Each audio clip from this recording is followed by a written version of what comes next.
आज हम बात करेंगे कुछ टॉप के मीम कॉइन्स के बारे में। टॉप के मीम कॉइन्स के बात करने का जो रीज़न है वो भी डिस्कस करेंगे। और अगर क्रिप्टो मार्केट के अंदर कुछ ऐसा होता है तो फिर इन दोनों मीम कॉइन्स के जो सेंटिमेंट्स हैं वो पहले भी स्ट्रॉन्ग है, अगर हम एक को देखें तो वो काफ़ी ज़्यादा स्ट्रॉन्ग है।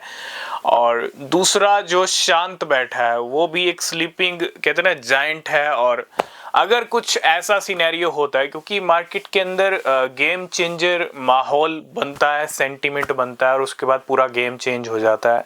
तो आज हम थोड़ा समझने की कोशिश करेंगे क्या हो सकता है, क्या होने वाला है।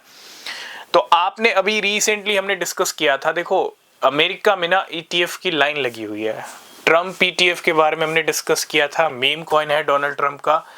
बॉन्क के ईटीएफ के बारे में हमने डिस्कस किया था, हमने डॉज कॉइन के ईटीएफ के बारे में डिस्कस किया था। उससे पहले 4 ईटीएफ और थे, XRP, सोलाना, लाइट कॉइन और एचबार।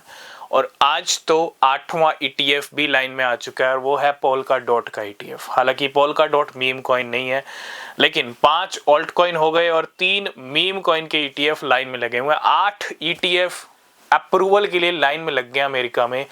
और अगर ईटीएफ आ रहे हैं तो मुझे लगता है 2 मीम कॉइन्स के ईटीएफ भी आ सकते हैं। अगर ट्रम्प का ईटीएफ आ रहा है तो बहुत बड़ी बात है।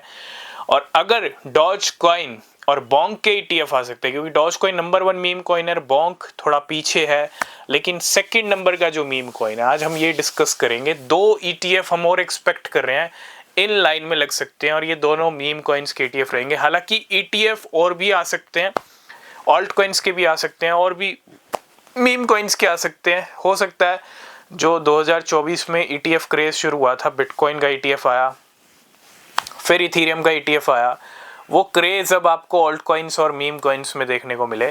तो कहने का मतलब ये है कि मीम कॉइन्स के ईटीएफ, ऑल्ट कॉइन्स के ईटीएफ वाला साल हो सकता है 2025 का। तो अगर बॉन्क का ईटीएफ आ रहा है, अगर ट्रम्प का ईटीएफ आ रहा है, अगर डॉज कॉइन का ईटीएफ आ रहा है, तो फिर शिबा इनू का ईटीएफ भी कहीं ना कहीं एक्सपेक्टेड है।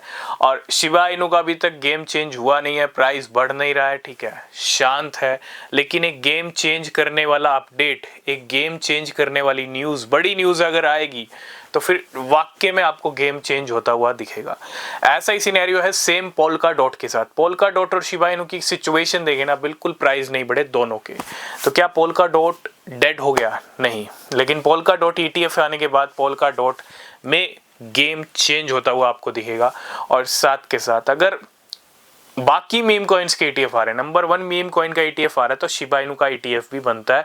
और अगर शिबा इनू का ईटीएफ भी बनता है और उसके बाद ट्रम्प का ईटीएफ भी बनता है तो फिर पेपे का ईटीएफ भी बनता है। तो अगर 3 ईटीएफ लाइन में लग गए हैं, बॉन्क, डॉज कॉइन और ट्रम्प के, तो अगले 2 ईटीएफ की जो खबर हम जल्दी देखेंगे। पूरी एक्सपेक्टेशंस है, ये हमारा खुद का प्रेडिक्शन है। मार्केट में अभी कोई ऐसी खबर नहीं है कि पेपे का ईटीएफ आएगा, पेपे के ईटीएफ के बारे में। हालांकि ये बहुत बड़ी न्यूज़ होगी, पेपे का भी ईटीएफ मार्केट के अंदर आता है तो। और शिबा इनू का ETF, Shiba Inu second number का बड़ा मीम कॉइन है, आगे जाके 3rd नंबर का बनेगा वो टाइम बताएगा, लेकिन अभी सेकंड नंबर की पोजीशन है। तो अगर 1st नंबर के मीम कॉइन का ईटीएफ आ रहा है तो फिर चांसेस पूरे हैं कि शिबा इनू का ईटीएफ तो डेफिनेटली मार्केट में आता हुआ दिखेगा। तो कमिंग जो अभी फरवरी शुरू हो चुका है ऑलरेडी, ठीक है, तो उम्मीद है फरवरी मार्च में ही हम इन दोनों ईटीएफ की न्यूज़ भी आपके साथ डिस्कस करेंगे। अब ये न्यूज़ कब आएंगी, कैसे आएंगी, ये सिर्फ टाइम बताएगा। तो तैयार हो जाइए, 8 ईटीएफ लाइन में लग चुके हैं, 3 मीम कॉइन्स के हैं, 5 ऑल्ट कॉइन्स के हैं, बाकी शिबा इनू, पेपे ईटीएफ हमने डिस्कस कर लिया है। ये आएंगे तो 10 हो जाएंगे और उसके बाद और भी बहुत सारे कॉइन्स के आ सकते हैं, ठीक है, वो चाहे ऑल्ट कॉइन्स हो चाहे मीम कॉइन्स हो। तो आई होप इस वीडियो में आप सब कुछ समझ गए होंगे। मिलेंगे नेक्स्ट वीडियो में। अगर आपने टेलीग्राम चैनल को ज्वाइन नहीं किया है तो ज्वाइन कर लेना, नीचे लिंक है। तो तब तक के लिए बाय बाय, टेक केयर।